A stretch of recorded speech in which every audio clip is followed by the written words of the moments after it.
The Prophet ﷺ literally had Jibreel Alayhis Salaam come to him and remove his heart from his body as a child and take out any portion of evil out of it. And then again as an adult, take his heart and clean it with Zamzam and pour into it more faith and more wisdom. And with all of that, the most frequent dua of the Prophet ﷺ was for his heart.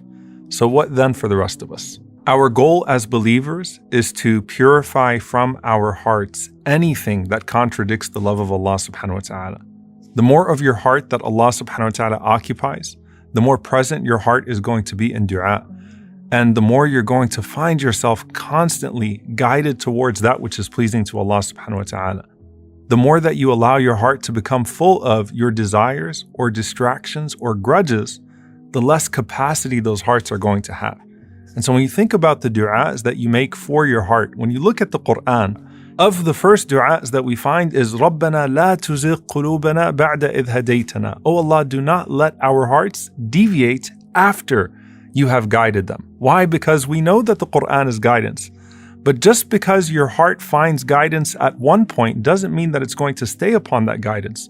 So, oh Allah, do not let our hearts deviate from that guidance after you have guided those hearts.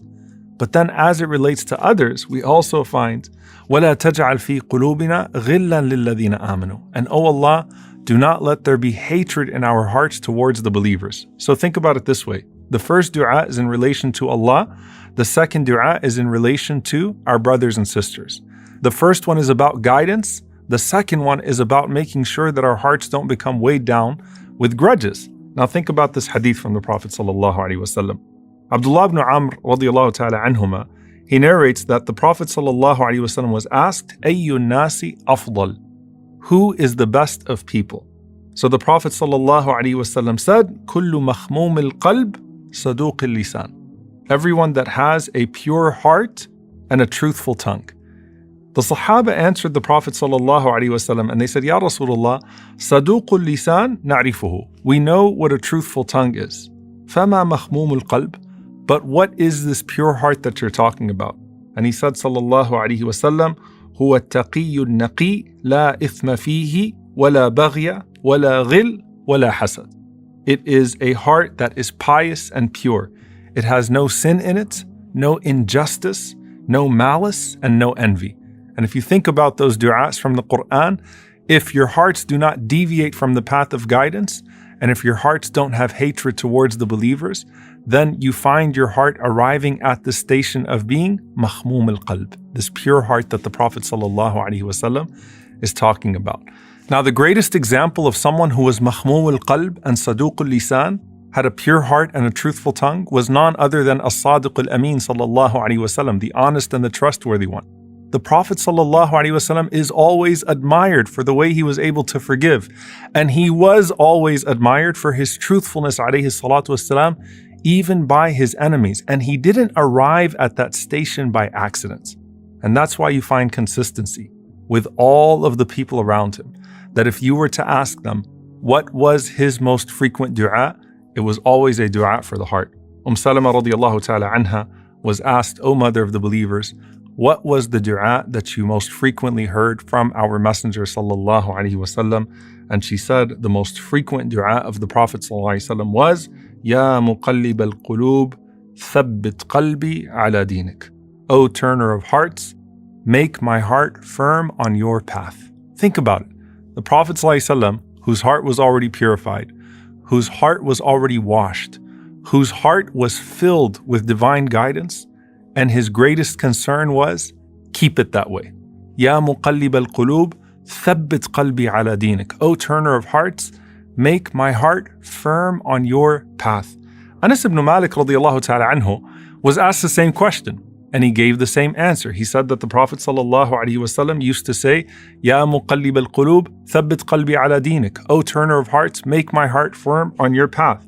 And he said that, I said, O Messenger of Allah, we have faith in you and we believe in everything that you have been sent with. It's as if you are afraid for us, meaning you're teaching us to say this dua so frequently. It's as if you're worried about us, O Messenger of Allah, going astray. And the Prophet ﷺ said, yes, Verily, the hearts are between two fingers from the fingers of the Most Merciful. He turns them however He wills.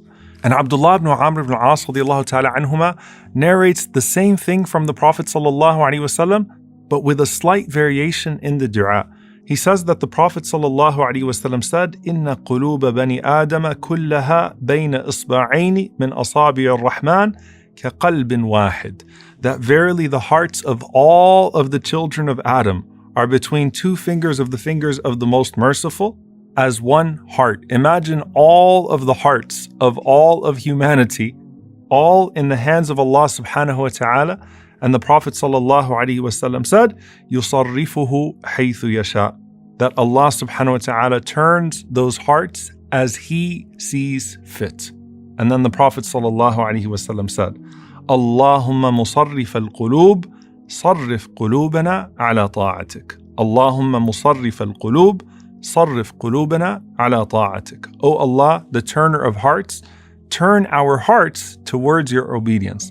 Now, subhanAllah, if you go back to the dua of istikhara, you're asking Allah subhanahu wa ta'ala with that same word, turn us away from that which is not good for us. Here you're saying, oh Allah, turn our hearts, using the same words. Turn our hearts towards your acts of obedience. And some of the scholars said, what we can deduce from the two du'as is that when you're asking Allah subhanahu wa ta'ala for firmness, for thabbat, you're asking Allah subhanahu wa ta'ala to stay on the path of Islam and to keep you safe from that which contradicts Islam. And in this dua, in this variation of the dua, you're asking Allah subhanahu wa ta'ala to direct your heart towards the deeds that are pleasing to Him subhanahu wa ta'ala. And we learn from this, subhanallah, that the Prophet sallallahu alaihi wasallam taught us that verily in the body there is a piece of flesh, that if it is good, everything else is good. And if it is corrupted, everything else will be corrupted. And he said, sallallahu alaihi wasallam, that that is the heart. Likewise, if your heart is not right in your dua, then what dua will benefit you in place of the dua for the heart? And the Prophet sallallahu alaihi wasallam also said that the parable of the heart is like a feather that is blown about by the wind. It turns over this way and that way. Meaning what? You have to have the right wind around your heart. And you have to ask Allah subhanahu wa ta'ala, the one who controls all hearts, to keep your heart firm upon this path.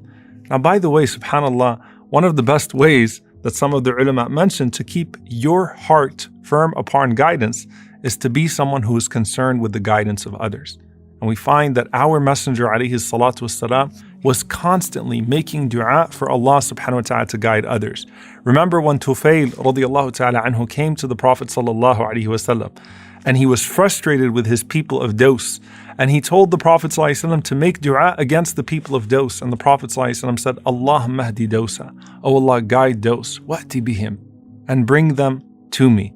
Think about when you're making dua for someone that you love, when you're making dua for the guidance of another person, even if you're making dua for your children, or you're making dua for someone from your family, and you have an angel that is appointed that says, Ameen wa laka bimithl. Ameen, and for you as well.